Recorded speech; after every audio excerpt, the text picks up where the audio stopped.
Hello दोस्तों, तो कैसे हैं आप लोग। एक बार फिर स्वागत है आपका हमारे यूट्यूब चैनल विद्यार्थी क्लब में। देखिए, आज से हम कुछ चीज़ें थोड़ा सा अलग करने वाले हैं। जैसे कोई भी लेक्चर स्टार्ट करने से पहले मैं 2 पंक्ति बोला करूँगा आप लोगों को मोटिवेशनल स्पीच के लिए, क्योंकि कुछ बातें मेरे सामने आई थी। लोगों ने कहा था कि सर थोड़ा सा मोटिवेशन भी कर दिया कीजिए कभी कभी। 2 पंक्ति में अपनी लिखी बोलना चाहता हूँ। पहली बार मैं अपनी पंक्ति बोलता हूँ, लिखता तो हूँ बट किसी के साथ शेयर नहीं किया और आज तक मैंने किसी को बताया भी नहीं है। तो पहली पंक्ति है मेरी जो कि मैं पढ़ता हूँ। ए परिंदे। देखिए हुआ क्या था, एक परिंदा था जो कि तेज हवाओं की वजह से जाके छुप गया था एक पेड़ की टहनी के पीछे, और उस पेड़ की टहनी के पीछे हल्की हल्की हवाएं चल रही थी। तो वो हल्की हल्की हवाएं उस परिंदे से कहती हैं, जब वो छुप कर बैठ जाता है तो, ए परिंदे उठ तो, ए परिंदे उठ तो, ये तेज हवाएं भी अपना रुख मोड़ लेंगी, ये तेज हवाएं भी अपना रुख मोड़ लेंगी तेरी डगर में। ए मानव चल तो, ये सफलता भी एक दिन मोड़ लेगी अपना रुख तेरी डगर में। ओके, ठीक है। देखिए, फर्स्ट लाइन की मैंने अपनी फर्स्ट पंक्ति आप लोगों के सामने रखी है। पहली बार मैंने कभी पंक्ति पढ़ी है, लिखता तो लेकिन कभी बताया नहीं किसी को, ना कभी पढ़ी है। चलिए स्टार्ट करते हैं मैथ की क्लास। मैथ की क्लास में हम पढ़ रहे थे नंबर सिस्टम। लास्ट टाइम पे हमने जो टॉपिक पढ़ा था वो भाज्यता पर डिविजिबिलिटी रूल पढ़ा था, यानी भाज्यता नियम हमने पढ़ा था। वो टॉपिक आपका कंप्लीट हो गया था। उससे रिलेटेड अगर आपको कोई प्रॉब्लम भी आती है तो आप कमेंट करके बता दीजिएगा, वो हम सॉल्व आउट कर देंगे। ठीक है, तो नेक्स्ट टॉपिक है हमारा नंबर सिस्टम का ही गुणा करना। अब गुणा करना मैं क्यों सिखा रहा हूँ ये तो आप बहुत अच्छे से जानते हैं, मल्टीप्लाई। लेकिन होता क्या है, जब कम समय में ज़्यादा क्वेश्चंस करने होते हैं, और खासकर आप देखते हैं कि आजकल के जो एग्जाम हो रहे हैं उसमें नंबर ऑफ क्वेश्चंस ज़्यादा होते हैं और टाइम बहुत कम होता है, तो उन चीज़ों को थोड़ा सा समझने के लिए, मैनेज करने के लिए हमें गुणा के कुछ शॉर्टकट्स जानने होंगे। जैसे मैं आपसे एक क्वेश्चन लिखता हूँ यहाँ पर, 125 गुणे 372। आप इसका मल्टीप्लाई करिए, बहुत टाइम लगने वाला है। मैं अगर गुणा करूंगा तो बहुत आसान है। कैसे, देखिए समझिएगा। मैं क्या करता हूं कि मैंने इसे तो लिख लिया, जैसे ये 125 है यहाँ पर, और ये कितना है 372। इन दोनों का मुझे मल्टीप्लाई करना है। अगर मैं अपने लिए मल्टीप्लाई करूंगा तो बिल्कुल भी मुझे पेन पेपर की जरूरत नहीं, बट फिर भी मैं समझाने के लिए कुछ चीजें आपको बताता हूँ। देखिए, आप 125 से 372 में मल्टीप्लाई मत कीजिए। आप क्या कीजिए, 125 है ना यहाँ पर, तो आप इसे एक काम कर लीजिए, इसे आप 4 से मल्टीप्लाई कर लीजिए। 4 से नहीं करना है और आसान बनाना है तो आप इसे 8 से कर लीजिए। फायदा क्या होगा देखिए, मैं अभी बता रहा हूँ। अच्छा, 8 से मल्टीप्लाई हमने इसे कर लिया और इन दोनों का हमें मल्टीप्लाई करना है। तो 8 से मल्टीप्लाई करने के लिए जितना मल्टीप्लाई किया उतना भाग भी करना पड़ेगा हमें। यहाँ पे भी तो भाग करना पड़ेगा, जितना मल्टीप्लाई उतना भाग करना पड़ेगा हमें। ठीक है, मैं इसे भाग भी कर देता हूँ। जैसे आप जब इसे भाग करेंगे तो 8 से भाग तो कर सकते हैं ना, आसान होता है 8 से भाग करना। तो 8 से जब आप भाग करेंगे तो 800 के 32, कितना बचा है यहाँ पर, 800 के 32 हो गया। और 32 के बाद यहाँ पर अगर देखेंगे 5 बचेगा, 52 बचेगा, 8 सिक्के 48, कितने बचे 4। पॉइंट लगा लो, 0 बढ़ गया, 8 पंजे 40। अच्छा, ये जो मल्टीप्लाई आएगा ये कितना हो जाएगा 1000, और ये हमारा आंसर। मैंने किया क्या, वो चीज मैं बहुत अच्छे से अभी समझाता हूँ आप लोगों को। मैंने क्या कहा कि अगर मुझे एक क्वेश्चन खुद के लिए करना होता तो मैं बिल्कुल भी पेन पेपर की जरूरत मुझे नहीं पड़ती। कुछ बेसिक से टर्म बात करते हैं पहले। देखिए, गुणा करने का मैं तरीका आपको सिखा रहा हूँ, बहुत शॉर्टकट रहेंगी चीजें, आप बिना पेन पेपर की कैलकुलेशन कर सकते हैं। अच्छा, गुणा करने के लिए एक चीज और भी है। अगर आपको गुणा करना सीखना है तो आप अगर इकाई अंक आपको आता है और सीधे अगर गुणा आ जाता है किसी एग्जाम में, तो आप इकाई अंक से भी आंसर कर सकते हैं, क्योंकि मैं आपको पहले पढ़ा चुका हूँ। तो गुणा करना सीखना है। गुणा करने के लिए कुछ मैं टाइप लेता हूं। एक फिक्स मल्टीप्लाई तो मैं आपको लास्ट में सिखाऊंगा, लेकिन एक फिक्स टाइप के क्वेश्चन में आपको बारी बारी से बताता हूं। अगर क्वेश्चन कभी भी लिखा हो जैसे 592 into 25, या लिखा हो 3476 into 125, कभी लिखा हो 592 या इधर लिख लो जैसे 4 लिख लो, और यहाँ पे लिखा हुआ आपका 125 है और यहाँ भी लिखा हुआ आपका 125। कहने का सेंस ये है, जब 5 वाले टर्म के साथ किसी संख्या का अगर गुणा होता है तो 25 भी हो सकता है, 125 भी हो सकता है, 625 भी हो सकता है। तो उस टाइप के गुणा के लिए कभी भी आप इन दोनों का मल्टीप्लाई ऐसे नहीं करेंगे। उस टाइप के मल्टीप्लाई के लिए आपको क्या करना है, 25 में क्या मल्टीप्लाई करें कि वो 100 हमें दे दे। तो आप कहेंगे सर 25 में तो आप 4 से मल्टीप्लाई कर दीजिए, वो ज्यादा बेटर है। अच्छा मल्टीप्लाई किया है तो डिवाइड भी कर दीजिए। तो इसको मैंने डिवाइड कर दिया और इसको मैंने मल्टीप्लाई कर दिया, फायदा क्या हुआ मुझे, आसान बन गया मेरे लिए क्वेश्चन। ये 100 दे ही देगा, मैं डायरेक्ट लिख देता हूँ, तो 4 से इसे भाग कर देता हूँ, 4 एकम 4, कितने बचे यहाँ पर, 1 19 हुआ, 4 चौके 16, 3 बचे, 4 अट्ठे 32, ये पूरा पूरा डिवाइड हो गया। इधर से कितने जीरो आएंगे मेरे पास, 25 चौके 100, 2 जीरो आ गए और ये हमारा आंसर। तो मुझे बताइए, मुझे नहीं लगता था कि इसमें आपको जरा भी कैलकुलेशन की जरूरत पड़ने वाली है। ऐसे ही मैं अगर दूसरे वाले का कहूं तो आप 125 बताओगे तो 125 में कहां जीरो बनते हैं, 125 है क्या, 5 का क्यूब ही तो है। तो आप इसमें 8 से मल्टीप्लाई कर दीजिए, 8 से मल्टीप्लाई किया, 8 से भाग कर दीजिए, देखिए कितना आसान हो गया। 8 से जब आप करेंगे इसे, 8 चौके 32, 2 बचे 27 हुए, 8 के 24, 3 बचे 36 हुए, 8 चौके 32, कितने बचे 4, पॉइंट लगाया और 8 पंजे कितना हो गया 40, ये वैल्यू आ गई। अब यहां से कितना बनेगा 1000, 125 का आप जब 8 में मल्टीप्लाई करेंगे तो कितना बनेगा 1000 का वहां पर मल्टीप्लाई कर लीजिए और आंसर आ गया हमारा। कितना आ जाएगा 434, 5 और 00, ये हमारा आंसर। लेकिन ये जो शॉर्टकट हम बता रहे हैं या बात कर रहे हैं वो केवल कब अप्लाई होगा, जब संख्या 25 हो, 125 हो, 75 हो, 150, मतलब 5 वाले टर्म आने चाहिए, जिससे हम जीरो बना के वहां से आसानी से सॉल्व कर सकें। ऐसे इसमें भी आप कर सकते हैं, इसे आप कर लीजिएगा, 8 से डिवाइड करिए, 8 से मल्टीप्लाई करिए और वहां से आंसर आ जाए, सीधा सीधा, कोई प्रॉब्लम ही नहीं है। तो इस गुणा करने से ज्यादा फायदा है इस तरीके से क्वेश्चन कर लिया करें। अगर 625 हो सर, आप कहेंगे कि सर 625 हो, तो आप एक काम करो, 625 क्या है, 5 का पावर 4 है ना, तो 16 से करो तो वो जीरो बन जाएगा पूरा। तो ये तो तय बन के क्वेश्चन थे जिनमें 5 लास्ट में है, तो उनका आप मल्टीप्लाई आसानी से कर सकते हैं बिना पेन पेपर के। ओके, चलिए ये हमने सीख लिया, आगे देखते हैं।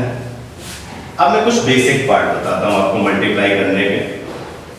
देखिए, जैसे मैंने कहा टाइप 2 की बात कर लेते हैं, मल्टीप्लाई करना सीखते हैं। टाइप 2 में क्या है, 2 डिजिट मल्टीप्लाई पहले सीखते हैं, 2 डिजिट मल्टीप्लाई, यानी कि गुणा सीखना है, वो भी कितने अंक की संख्याओं का, 2 अंक की संख्याओं का हमें गुणा सीखना है। मैंने आपसे कहा जैसे 37 × 5, इसका हमें मल्टीप्लाई करना है। देखिए इनका मल्टीप्लाई करना आपके लिए आसान नहीं है, आप जो समझ रहे हैं, पहले आपको 5 का मल्टीप्लाई करना पड़ेगा, फिर 3 का मल्टीप्लाई करना पड़ेगा। जिनको पहले से चीजें आती बहुत अच्छी बात है, लेकिन फिर भी मैं कुछ अलग बताने की कोशिश कर रहा हूँ, वो आप बहुत अच्छे से समझिए कि मैं क्या बताने की कोशिश कर रहा हूँ, ठीक है। तो इन चीजों का हमें मल्टीप्लाई करना है आपस में। तो ये 53 था, 37 था, ये तो फिर भी आसान है। मैं अगर एक क्वेश्चन दे देता आपको 67 इंटू आपको लिख देता मैं 93, तो आपको मल्टीप्लाई करने में प्रॉब्लम आती है। अभी हम केवल 2 डिजिट का मल्टीप्लाई करना है, ठीक है। तो मल्टीप्लाई करने के लिए पहले मैं बेसिक कॉन्सेप्ट आपको बताता हूँ। आपको करना क्या है, देखिए इन दोनों का मल्टीप्लाई कर लो, 3 पंजे 15, इसका इसमें मल्टीप्लाई और इसका इसमें मल्टीप्लाई, समझिए मैंने क्या किया, इन दोनों का मल्टीप्लाई करके लिखा, इसका इसमें मल्टीप्लाई, 3 3 9 और 7 5 12, इतना आप ओरली जोड़े, लिख के नहीं जोड़े। 3 3 9 और 7 पंजे 35, ठीक है। तो 3 3 9 और 7 पंजे 35, 35 और 9 कितने हो जाएंगे हमारे 44। और लिखना कैसे है, देखो एक डिजिट छोड़ के, पीछे से एक डिजिट छोड़ के, 3 3 9 और 7 पंजे 35, 35 9 कितने हो गए हमारे 44। और लास्ट में आप इसका मल्टीप्लाई कर लीजिए, 7 3 21, फिर से एक डिजिट छोड़कर सबको ऐड कर लीजिए, 1 6 9 और 1, ये हमारा आंसर आ जाएगा। इनका आप मल्टीप्लाई कर लीजिएगा, यही आंसर आ जाएगा। एक बार आप सीख लीजिए। आप लोग कहेंगे कि नहीं सर हमें तो वो बहुत आसान लगता है जो हम पुराना करते थे कि 37 × 53, मुझे पता है आप लोगों को ये चीजें जब पहले से आती हैं तो आप जो नया सीखने की कोशिश करते हैं तो उसमें आपको प्रॉब्लम होती है, लेकिन एक बार आप सीख लीजिए, आप बिना पेन पेपर कर बहुत जल्दी आंसर कर पाएंगे। 5 सेकंड में मल्टीप्लाई कर सकते हैं किसी भी 2 अंक की संख्या का, ठीक है। तो पहले अच्छे से सीख लीजिए चीजों को। जैसे मुझे इसका मल्टीप्लाई करना है, देखिएगा 9 × 54, ठीक है, 6 तिया 18, 9 सत्ते 63, 63 18 कितने होने वाले? 63 20 कितने होते हैं? 83, 2 घटा दो 81 भाई। 6 तिया 18 और 9 सत्ते 63, 63 18 कितने होने वाले? 63 में 20 जोड़ो, 18 में जोड़ो बोले ही तो 63 में 20 जोड़ोगे 83, उसमें 2 घटा के लिख दो 81 और 7 तिया 21। तो ये कितना आ गया? 1 3 8 4 12 का 2 आंसर लगे 1 और ये हमारा आंसर है 623। तो यही होता है मल्टीप्लाई करना 2 डिजिट का, बहुत आसान है।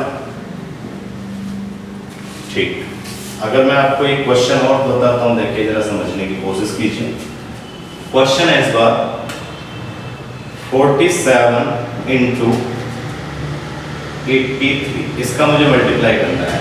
तो फिर से वही बात है, 800 के 32, 4 दिया 12 और 7 8 56, 56 12 कितने होने वाले हैं? 68 और 7 दिया 21, वो भी मैंने लिख दिया। 1 8 2 10। खुद के लिए जब क्वेश्चन करते हैं तो बहुत आसान होता है, ठीक है।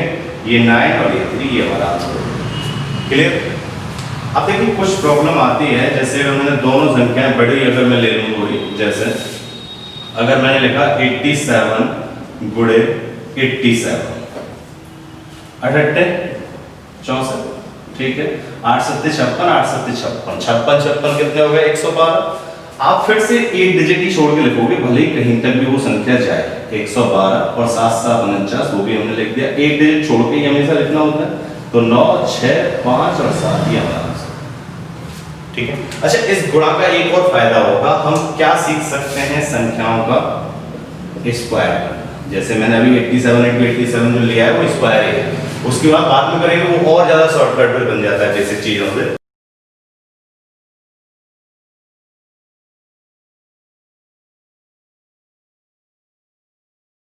अब मैं आपको सिखाता हूं, देखिए 3 डिजिट का मल्टीप्लाई। और मैं फिर कह रहा हूं आपसे, अगर कभी सीधा सीधा मल्टीप्लाई अगर एग्जाम में पूछा जाता है तो सबसे पहले आप किसका यूज करेंगे? यूनिट डिजिट का। यूनिट डिजिट जो क्वेश्चन की आती है वही यूनिट डिजिट हमारे किसके होने चाहिए? आंसर की, तब हम सीधा सीधा क्वेश्चन कर सकते हैं। तो टाइप थर्ड है, टाइप थर्ड में अगर हम देखें, टाइप थर्ड में हम कह सकते हैं, हम जो अभी सीख रहे हैं वो 3 डिजिट मल्टीप्लाई सीखेंगे। 3 डिजिट मल्टीप्लाई, ठीक है। तो 3 डिजिट जो मल्टीप्लाई होगा, जैसे मान लीजिए 5 2 3 इंटू 1 2 3, इसका मुझे मल्टीप्लाई करना है। सेम प्रोसीजर है जो अभी हमने किया है।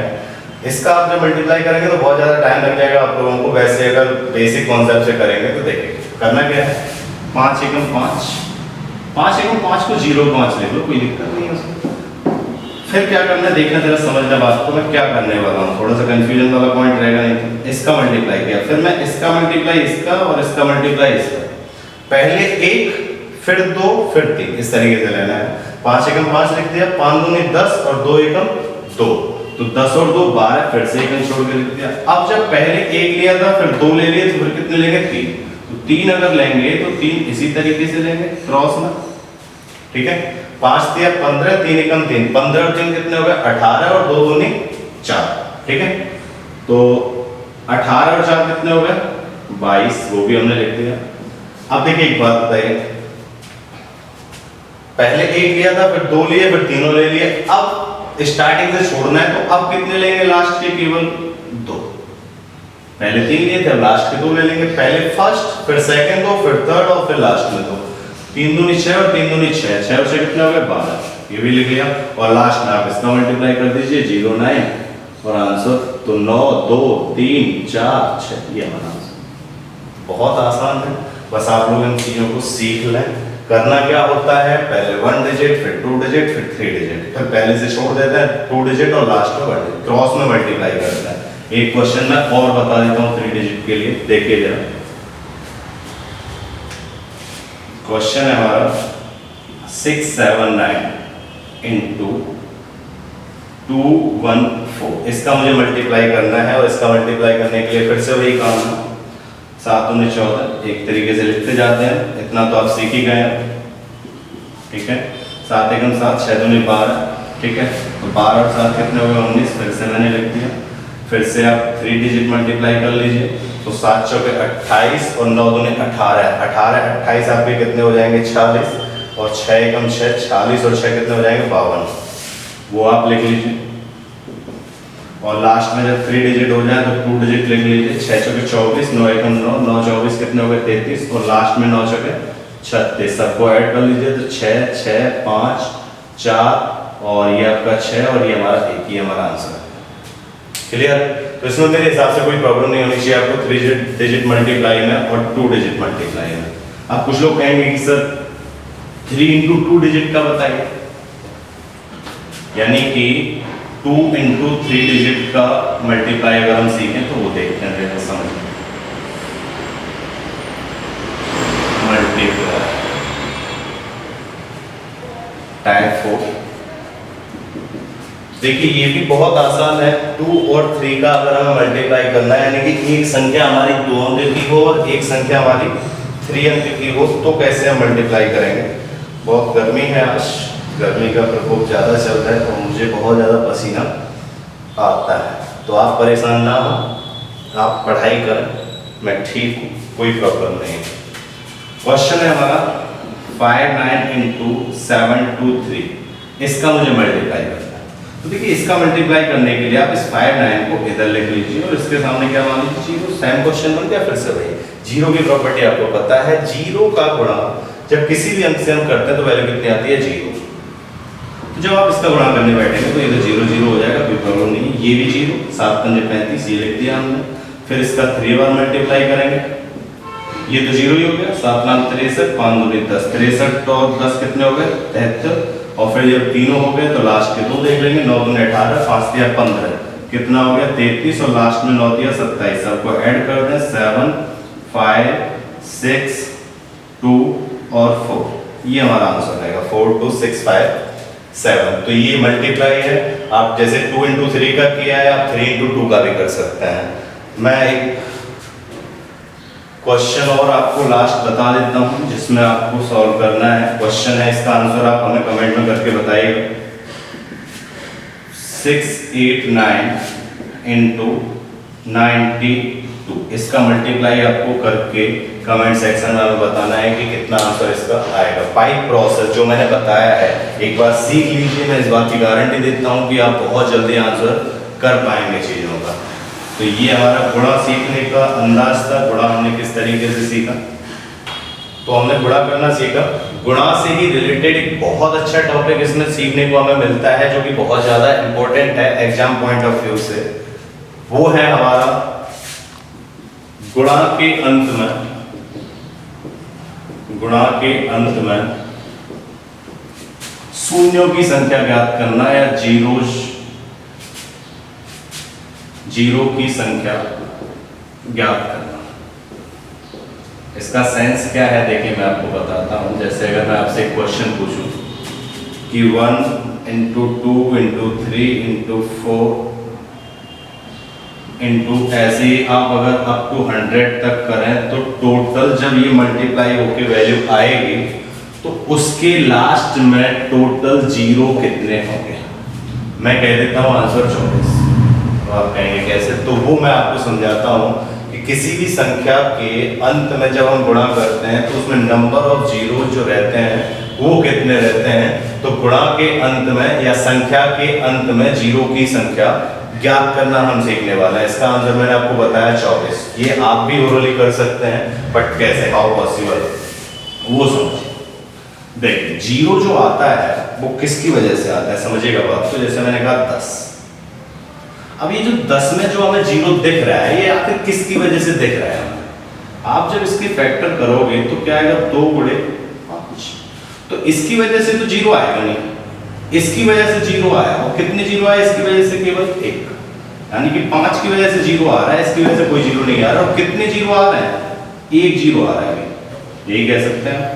यानी कि हमने ये समझा कि जितने 5, यानी कि 1 5 से अगर 1 जीरो तो 2 5 से 2 जीरो, 4 5 से 4 जीरो, जितने 5 आएंगे उतने जीरो होंगे। बट कंडीशन क्या है कि 5 के साथ कोई ना कोई क्या होनी चाहिए, संख्या कैसी होनी चाहिए, सम, यानी कि इवन नंबर होना चाहिए। 2 हो, 4 हो, 6 हो, 8 हो, तो जितने 5 उतने जीरो, लेकिन 5 के साथ क्या होनी चाहिए, सम संख्या। अगर विषम लेके देखो, 1 ले लो, 3 ले लो, कभी भी जीरो आने वाली नहीं है। तो जीरो जो आती है वो 5 की वजह से आती है। तो हम ये कह सकते हैं भाई शॉर्टकट कि जीरो जो रहते हैं मतलब जीरो कितने रहते हैं संख्या में, तो जितने 5, समझिएगा बात, जितने 5 उतने जीरो, यानी कि उतने शून्य। तो संख्या के अंत में उतने ही जीरो होते हैं जितने उन संख्याओं में गुणा करने पर क्या आते हैं, 5 आते हैं, उतने ही क्या होता है, शून्य होते हैं। और यही हमारा शॉर्टकट है और यही हम ओरली आंसर कर पाएंगे इसी से। समझिएगा बात को कैसे है। एक क्वेश्चन लेते हैं छोटा सा, से नोट कर लीजिएगा आप लोग। क्वेश्चन है हमारा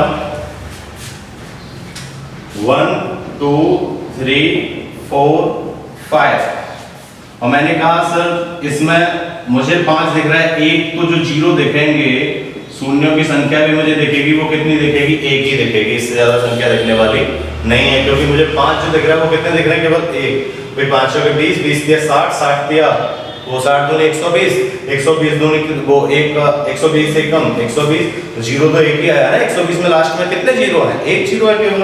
तो जितने 5 उतने शून्य है। शॉर्टकट यही है हमारा, बहुत आसान सा है, ओरली हम कर सकते हैं। जैसे मैंने इस बार क्वेश्चन कहा 1 2 3 4 और अप टू मैंने आपसे कहा 10, जीरो बताओ सर। तो जीरो आप कहेंगे कि सर एक 5 तो इधर आया होगा और एक 5 है 10 में, तो कितने 5 हो गए, 2 5 हो गए। तो शून्यों की संख्या गुणा करने पे कितनी आएगी, 2। हमें गुणा नहीं करना है, हमें शून्यों की संख्या बतानी है केवल। अब मैंने कहा कि सर 1 2 3 4 अब बता दो गुणा 20 तक करके कि शून्यों की संख्या कितनी आएगी। तो 20 तक कितने 5 आने वाले हैं, तो 5 में 5 आएगा, 10 में 5 आएगा, 15 में 5 आएगा और 20 में 5 आएगा। कितने 5 आ गए, 4। तो शून्यों की संख्या कितनी हो गई, 4। अब मैंने आपसे कहा 1 2 3 4 25, यहाँ शून्यों की संख्या बताइए सर कितनी होंगी, जितने 5 उतने शून्य। तो जितने 5 उतने शून्य, तो यहाँ पे 5 कितने आने वाले हैं, एक तो 5 में 5 आएगा, एक 10 में 5, एक 15 में 5, एक 20 में 5 और 25 में कितने 5 आएंगे। तो 25 में 5 आप कहोगे सर 2 आएंगे, क्योंकि 25 और 2 5, तो जितने 5 उतने जीरो। तो 25 में अगर 2 5 है तो कितने जीरो आने वाले हैं। तो इस बार 5 10 15 20 25, लेकिन 25 में कितने जीरो आए, 2 जीरो। तो टोटल जीरो कितने हो गए हमारे पास, 6। तो लास्ट में जो मैंने अभी क्वेश्चन आपको दिया था 1 2 3 4 अप टू 100, इसमें मैंने जीरो लिखे थे 24, वो मैंने कैसे लिख दिया। तो सर आप कहेंगे कि 25 के 100, यानी कि हम कह सकते हैं कि 5 जो आया होगा जितनी बार उतने ही शून्य आए होंगे। 5 कितनी बार आया वो समझिए। तो आप काउंट करिएगा 5 से लेके 100 तक कितने 5 आते हैं। अच्छा डबल या ट्रिपल 5 कब आते हैं, तो 25 में हमें कितने 5 मिलेंगे, 2 5 मिलेंगे। और 100 में हमें कितने जीरो मिलेंगे, 2 5, यानी कि इसमें भी कितने 5 मिलेंगे, हमें 2 5 मिलेंगे। 75 में भी हमें कितने 5 मिलेंगे, 2 5 मिलेंगे। तो 25 की जहां टेबल बनेगी वहां पे 5 हमें कितने मिलते हैं, 2। तो उससे जीरो की संख्या बढ़ जाती है, तो आंसर कितना आ जाता है हमारा 24। इस पूरे बेसिक आइडिया से मैं आपको एक शॉर्टकट बताता हूं। शॉर्टकट क्या है वो समझिए। आप लोगों को अगर ये चीज समझ में आई हो तो अच्छी बात है, नहीं आई हो तो और अच्छी बात है, क्योंकि कम डेटा नो कंफ्यूजन। ठीक है, पूरा शॉर्टकट इस पूरे बेसिक आइडिया का क्या रहा समझना।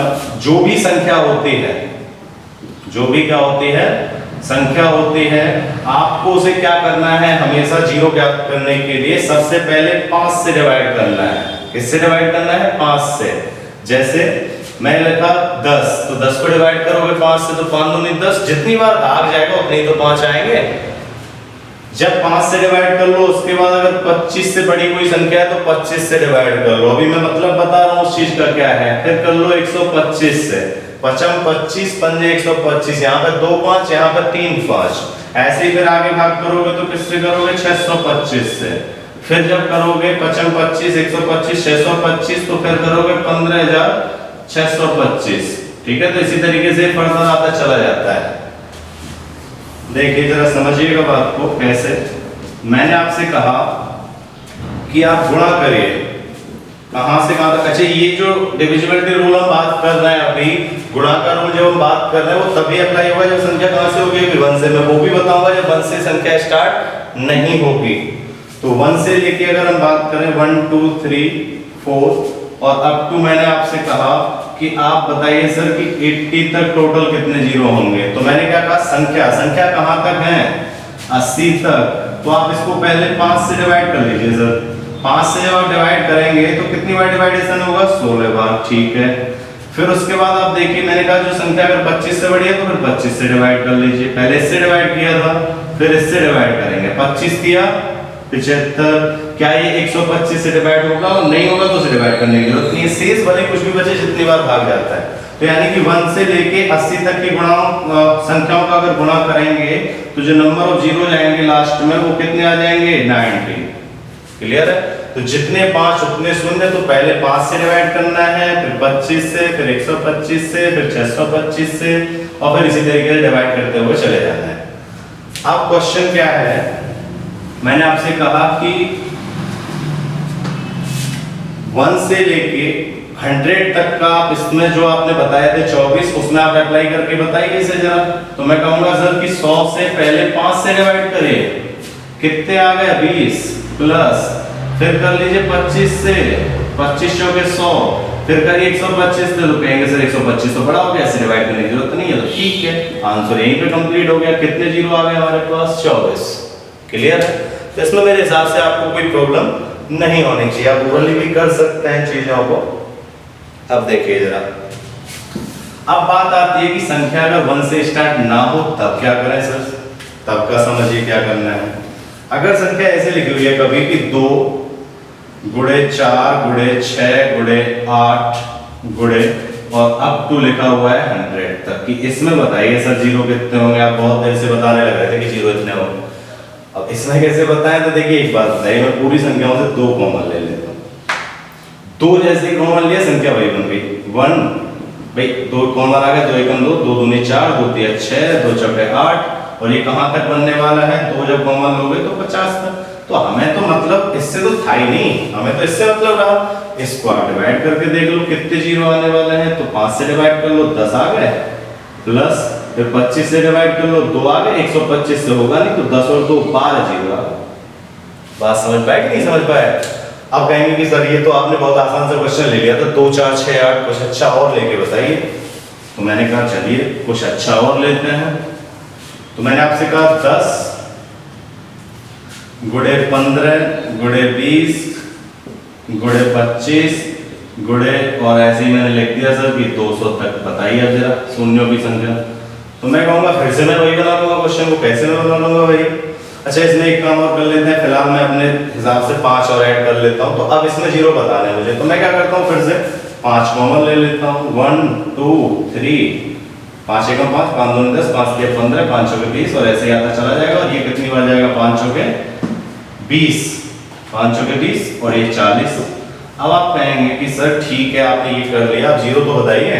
तो आप कहेंगे 40 को 5 से डिवाइड कर लो तो 8, फिर 25 से डिवाइड कर लो, एक ही बार डिवाइडेशन होगा, ठीक है। हो गया क्या जीरो, नहीं सर, इस बार 1 5 और आ रहा है, ये भी जीरो बनाएगा अपनी, तो ये भी जीरो बनाएगा, तो एक जीरो और बना लेगा ये ज्यादा से ज्यादा। तो नंबर ऑफ जीरोस कितने आ गए हमारे पास, 10 आ गए। आप कहेंगे कि सर हमें आप थोड़ा सा घुमा रहे हैं, आप ऐसी संख्याएं दे रहे हैं जिनका हम आप आराम से गुणा करके जीरो बता सकते हैं। कोई और अच्छा क्वेश्चन लाइए जिसमें आप 1 से ना स्टार्ट करके किसी और संख्या से स्टार्ट करें, वहां से जीरो बताइए। तो देखिए जरा एक क्वेश्चन वो भी कर लेते हैं। मैंने कहा इस बार 17 गुणे 18 गुणे 19 गुणे 20, और अप टू आपसे कहा गया 199 तक बताइए गुणा करने पे कितने जीरो आएंगे। ये क्वेश्चन थोड़ा और अच्छा हो गया। अब इसमें आप बताइए कि जीरो कितने आएंगे।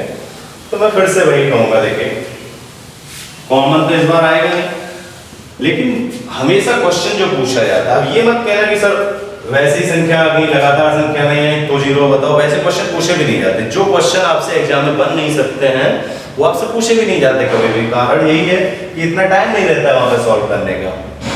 तो अब हम क्या करते हैं जीरो बताने के लिए, जो संख्या नहीं है, क्योंकि हमें प्रोसीजर जो पता है वो 1 से लेके पता है, तो जो संख्या हमारे पास नहीं है उनको हम लिख लेते हैं। कहां तक की संख्या लिखी, 16 तक की संख्या हमने लिख ली, और 17 से लेके 199 तक ये आ गया। अब मैं क्या करता हूँ, देखिए 16 तक के जीरो तो अलग निकाल लेता हूँ। तो 16 तक के जीरो कितने आएंगे, 5 या 15, 25 से डिवाइड होगा नहीं, तो यहाँ तक के जीरो कितने आ गए, 3। 199 तक के मैं अलग निकाल लेता हूँ, यहाँ से यहाँ तक। 199 को मैं जब 5 से डिवाइड करूंगा तो 5 तिया 15, उसके बाद 4 बचा, 49 हो गया, 5 नाम 45, ठीक है 39 आ गए सर, आपने बात सही कही, ठीक है। अब 5 से कर लिया, 25 से करके बताइए, तो 25 से डिवाइड कर लीजिए, आपको 25 सत्ते कितने होते हैं 175, तो 7 आ गए। क्या आप 125 से भी डिवाइड करेंगे क्या? हाँ बिल्कुल करेंगे, 125 से बड़ी संख्या, तो 125 से डिवाइड कर लीजिए, कितनी बार जाएगा, एक बार। तो ये जीरो कितने आ गए टोटल 47, और ये जीरो कितने दे 3, जो हमने अपनी तरफ से माने थे वो 3 जीरो दे रहे हैं, टोटल दे रहे हैं 47। अगर हमें चाहिए 17 से लेके 19 तक के जीरो, आप इसमें से घटा के लिख दीजिए, तो इसके जीरो आ जाएंगे, तो इसके जीरो आने वाले हैं वो कितने आने वाले हैं 40। क्लियर? तो ये है गुणा के अंत में जीरो की संख्या ज्ञात करना। एक क्वेश्चन मैं आपको दे रहा हूं, उसका आंसर आप लोग कमेंट करके मुझे बताइएगा। क्वेश्चन है आपका कि इस गुणनफल के अंत में कुल कितने शून्य आएंगे। जैसे मैंने लिखा है 49 इंटू 50 इंटू 51 इंटू, और आपको गुणा करना है इसका 1240 तक। इसके बाद में बताना है कि कुल कितने जीरो आएंगे, ये आपको आंसर बताना है, ठीक है। मैं एक दो क्वेश्चन और बता देता हूं आपको, फैक्टोरियल बेस्ड क्वेश्चन हम कर लेते हैं, फैक्टोरियल बेस्ड, जिसमें भी जीरो भी पूछे जाते हैं। फैक्टोरियल बेस्ड, फैक्टोरियल मैंने आपको पहले बताया था, फैक्टोरियल को या तो ऐसे डिनोट करते हैं या फिर फैक्टोरियल को हम ऐसे भी लिख सकते हैं। फैक्टोरियल का मतलब क्या होता है, अगर कभी लिखा हुआ है कि फैक्टोरियल 20, तो इसे लिखने का तरीका क्या है, 20 गुणे 19 गुणे 18 गुणे कहाँ तक लिखते जाना है जब तक 1 ना आ जाए। क्लियर था ये फैक्टर? तो मैं आपसे क्वेश्चन पूछता हूँ कि फैक्टोरियल 100 में जीरो बताइए, तो मैंने अभी बताया था आपको 100 99 ऐसे लिखते जाओगे, कहाँ तक लिखोगे 1 तक। तो नंबर ऑफ जीरो इसमें कितने आते थे 34, यही तो आते थे। तो मैं इस चीज को अगर कंबाइन कर दूं, तो वहां से अगर आपसे पूछूं कि नंबर ऑफ जीरोज कितने आएंगे, तो क्वेश्चन ये है इस बार, factorial 100 plus factorial 99 plus factorial 98 plus factorial 97 plus, और ऐसे ही आपको फैक्टोरियल 1 तक बताना है कुल कितने जीरो आने वाले हैं। बहुत अच्छा क्वेश्चन है, अपनी लेंथ के हिसाब से देखिए जरा नंबर ऑफ जीरोस कितने आएंगे उसमें, वो मैं आपको बताता हूँ कैसा। इसमें कितने जीरो जाएंगे आपको पता है, सर आप कहेंगे 24, अभी मैंने बताया। अच्छा 99 में कितने आएंगे, तो 99 में भी आप लिख सकते हो, किससे डिवाइड करोगे, पहले 5 से डिवाइड करोगे तो कितनी बार डिवाइडेशन होगा, 5 एकम 5, 4 बचे 5 नाम 45, इसमें से जीरो आएंगे। फिर 25 से करोगे तो 25 से करोगे तो 25 या 75, तो यही आएंगे 19 3, ठीक है। फिर इसमें जो जीरो जाएंगे फिर से वही डिवाइडेशन करोगे आप, तो इसमें भी कितने आएंगे 19 प्लस 3 कर लीजिए आप, 5 से डिवाइड करोगे 5 एकम 5, कितने बचे 4, 48 और 5 नाम 45, और 25 से करोगे 25 या 75, ऐसे ही करते हो जाओगे। ये संख्या देखो एक बात समझना, यहाँ तो 24 मिल गए, 100 में कितने मिल गए हमें 24। इसके बाद जब संख्या आधी चली जाएंगी तो 19 और 3 कितने हो गए 22, प्लस ये भी कितने हो गए 22, क्योंकि 5 से आपने डिवाइड किया था, 5 एकम 5, 4 5 नाम 45, फिर 25 से 25 या 75, 125 से हो नहीं पाता। ऐसे ही यहाँ पर भी 19 3 22 22। अच्छा 22 22 22 कहाँ तक मिलने वाला है ये बताओ मुझे जरा। तो आप कहेंगे कि सर ये जो 22 22 22 मिलने वाला है ये मिलेगा हमें कहाँ तक, आप 75 तक तो जाइए। 75 तक जब आप जाएंगे तो 5 से डिवाइड करेंगे तो हमेशा ही कितना आएगा, 5 से डिवाइड कर लो, 5 एकम 5, 2 बचे 25, तो ऐसे ही संख्या क्या होती चली जाएगी कम। तो इस तरीके से आपको इसमें नंबर ऑफ जीरोज बताना है। ऐसे क्वेश्चन आज तक पूछा नहीं गया, थोड़ा सा लेंथी क्वेश्चन है, आप इसका आंसर करने की कोशिश कीजिएगा। करने का तरीका मैंने आपको बताया कैसे करना है, एक बार कोशिश करना, नहीं आता है आप कमेंट में करके बताना, मैं आपको अगली क्लास में इसका सॉल्यूशन दे दूंगा। बहुत आसान सा क्वेश्चन है, बस थोड़ा सा लेंथी है, ठीक है। तो ये था नंबर ऑफ जीरोज कैलकुलेट करने का तरीका। मैथ की क्लास आज यहीं खत्म करते हैं, कल हम पढ़ेंगे भाग, और बहुत अच्छा लेक्चर रहेगा, वो सेशन रहेगा हमारा, ठीक है। कल कंटिन्यू करते हैं उस चीज को। तो आप लोग अच्छा साथ दे रहे हैं, पढ़ भी अच्छे से रहे, मैंने देखा है आप लोग कमेंट भी करते हैं, आंसर्स भी करते हैं जो क्वेश्चन आपको दिए जाते हैं। चलिए फिर नेक्स्ट क्लास में मिलते हैं। Thank you.